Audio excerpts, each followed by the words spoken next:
Hello મિત્રો, શેરબજારની વાતોમાં મિત્રો 1 મહિના પહેલાં આઈપીઓ આવ્યો હતો અને એ કંપનીએ એક જ મહિનામાં ગજબનું રિટર્ન આપ્યું છે અને એમાં સચિન તેંડુલકર પાસે કંપનીના 4.5 લાખ શેર છે. મિત્રો, કંપની જબરજસ્ત કંપની છે. 28 ડિસેમ્બર 2023 નો કંપનીનો આઈપીઓ આવ્યો હતો અને એની ઇસ્યુ પ્રાઇસ હતી 524 રૂપિયા અને લિસ્ટિંગ થયું હતું 710 રૂપિયા અને લિસ્ટિંગ 29.22% વધારા સાથે થયું હતું. અને ઘણા મિત્રોએ આઈપીઓ ભર્યો છે અને કોઈને લાગ્યો પણ હશે. મિત્રો, આજ કંપની શુક્રવારની 970 રૂપિયા ઉપર ટ્રેડ થઈ રહી છે. 52 વીક લો 524 રૂપિયા છે અને 52 વીક હાઈ 1045 થયો છે. શુક્રવારે 2.14% ઘટાડા સાથે કંપની બંધ રહી હતી. નાનામાં નાની કંપની છે. એનું માર્કેટ કેપ છે 5,735 કરોડ અને ડિફેન્સ સેક્ટરની કંપની છે. એન્જિનિયરિંગનું કામ કરે છે અને સારામાં સારી કંપની છે. બુક વેલ્યુ 17.24 છે, ફેસ વેલ્યુ 2 છે. હવે આપણે શેર હોલ્ડિંગની વાત કરો તો 65.90 પ્રમોટરનું હોલ્ડિંગ છે, 4.68 એફઆઈસી છે, 5.71 ડીએસ છે એટલે મ્યુચ્યુઅલ ફંડો છે અને 23.7% પબ્લિકનું હોલ્ડિંગ છે.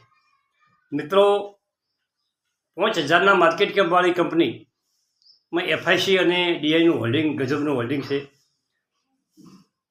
પૂણા 5% અને પૂણા 100% ડીઆઈના મ્યુચ્યુઅલ ફંડોનું હોલ્ડિંગ છે. હવે 1 મહિનામાં કંપનીએ 47% રિટર્ન આપ્યું છે અને દરરોજ 12 લાખ શેરોનું વોલ્યુમ થાય છે અને 53% ડિલિવરી લોકો લે છે આ શેરમાં. હવે શેર કેમ મહત્ત્વનો છે એની વાત કરું કે એમાં કેવા ધોરણધરો માણસોનું રોકાણ છે અને એ રોકાણ આઈપીઓ લાગ્યા પહેલાં અમુક રોકાણ સચિન તેંડુલકરે કરેલું હતું અને આઈપીઓ પછી પણ એમણે રોકાણ કર્યું છે. એવરેજ એમને બહુ ઓછા ભાવે એવરેજ થઈ જાય. આ કંપનીમાં સચિન તેંડુલકર પાસે 4,50,000 શેર છે. કંપની ડિફેન્સ સેક્ટરની છે. તેમનો હિસ્સો આ કંપનીમાં મોટો છે. આ કંપનીના શેરની કિંમતમાં મોટો વધારો થઈ રહ્યો છે અને તેનું નામ છે આઝાદ એન્જિનિયરિંગ. તમારે પણ આ કંપનીમાં રોકાણ હોય તો તમને પણ ખૂબ મોટો ફાયદો મળી રહ્યો છે. બુધવારે કંપનીમાં અપર સર્કિટ લાગી હતી અને 10% એ સર્કિટ લાગી હતી અને બુધવારે સર્કિટ લાગવાનું એક જ કારણ હતું, કંપનીના ગ્રોથ નફા અને વેચાણમાં જોરદાર વકડા આવ્યા હતા મિત્રો, અને એને કારણે કંપનીમાં અપર સર્કિટ લાગી હતી અને 10%ની સર્કિટ લાગીને 986.95 પર પહોંચી ગયો હતો છે.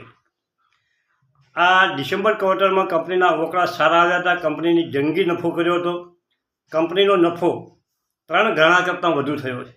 મિત્રો, કંપનીએ ડિસેમ્બર ક્વાર્ટરમાં 16.8 કરોડનો નફો કર્યો છે અને આ નફો એના આગળના ક્વાર્ટરમાં 3.83 કરતાં ઘણો હતો.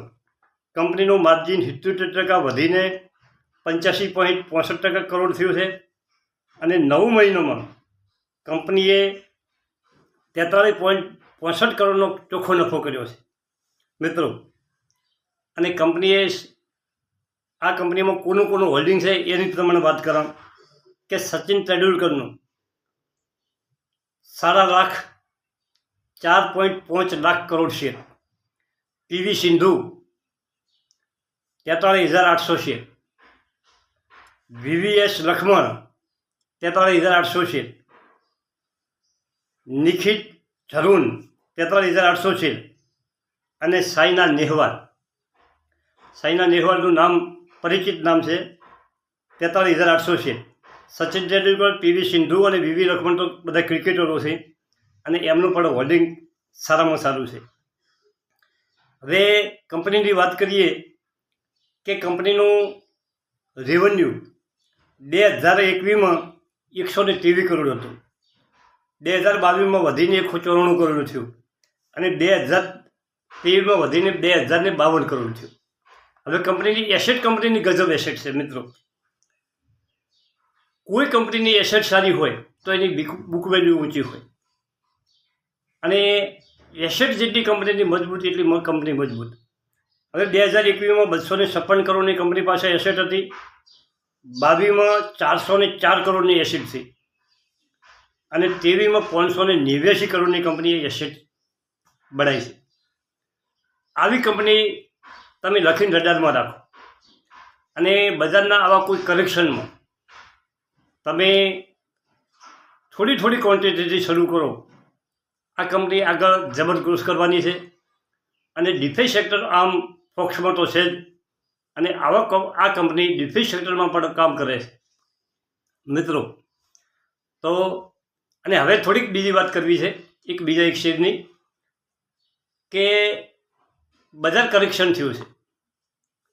કરેક્શનથી નિરાશ થવાનું કામ છે જ નહીં. ઉલટાનું બજાર સતત વધતું હતું, તંદુરસ્ત કરેક્શન છે, અને કરેક્શન મિડ કેપ અને સ્મોલ કેપના શેરોમાં ખૂબ મોટું કરેક્શન છે, અને આ કરેક્શનનો પૂરેપૂરો આપણે લાભ લેવો જોઈએ મિત્રો. જે મિત્રોને રોકાણ કરવું હોય, જે મિત્રોના રડાર ઉપર એમના રાખેલા શેરો હોય કે ભાઈ આ કંપની મારે લેવી હતી પણ કંપની ખૂબ ઊંચી જતી રહી છે, એવી કંપનીમાં તમારે એન્ટર થવાનું. એવી કંપનીનો તમારે શેર અત્યારે ટુકડે તમે ખરીદી કરો, જેમ બજાર નીચું જશે એમ તમારી અવધિ સસ્તી થશે, અને બજાર ક્યારે વધવા મળશે એ તમને ખ્યાલ નહીં આવે. તમે પછી બજાર ટોચ ઉપર થશે તો તમને એમ થશે કે ભાઈ આ 7, 8, 10 તારીખ ફેબ્રુઆરીમાં બજાર ખૂબ ઘટ્યું હતું, અને હું શેર લેવાના મારે રહી ગયા. જ્યારે બજાર ઘટે છે ત્યારે બધા નિરાશ થાય છે, અને લોકોને એવું થાય છે કે બજાર હવે ઘણું નીચું જશે, એટલે લોકો શેર લઈ શકતા નથી. ઓની વાત આપણે દરેક વિડીયોમાં કરે કે કરેક્શનમાં ખરીદી કરવી, કરેક્શનની રાહ જોવી.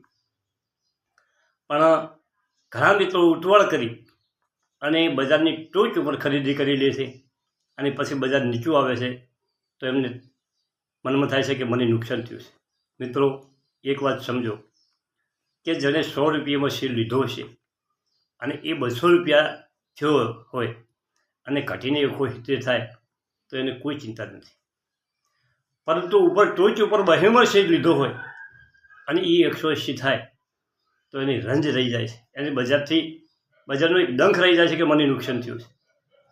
આપણે શરૂઆતમાં આવી ભૂલ નથી કરવાની. બજારથી નફરત પેદા થાય એવું કામ નથી કરવાનું. આપણે બજાર જ્યારે નીચું હોય ત્યારે આપણે ટુકડે શેર લેવાના છે.